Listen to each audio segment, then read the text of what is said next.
চলো আজ মা সরস্বতীর অঙ্গরাগ দেখাই। এই মূর্তিটা আমার বাবা শুশুনিয়া পাহাড় থেকে কিনে এনে দিয়েছিল আজ থেকে প্রায় 15 বছর আগে। তখন আমি ক্লাস 3-তে পড়তাম। মূর্তিটা সাদা পাথরের, রং ছাড়াই পুজো হতো বছরের পর বছর। তখন আমার খুব মন খারাপ হতো যে সবার বাড়িতে প্রত্যেক বছর নতুন আলাদা সাজে সরস্বতী আসে, আর আমার বাড়িতে তা তো বন্ধই হয়ে গেছে। 2018-তে আমার বাবা বলল, তুই তো এত সব আঁকাআঁকি করিস, সেই বছর ঠাকুরটাও রং করে দে।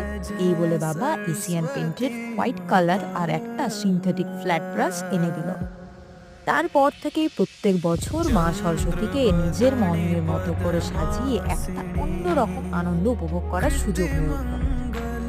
তোমরাও কারা কারা মা সরস্বতীর অঙ্গরাগ বা ডেকোরেশন নিয়ে পুজোর 10 দিন আগের থেকে এক্সাইটেড থাকো, কমেন্টে জানাতে একদম ভুলো না।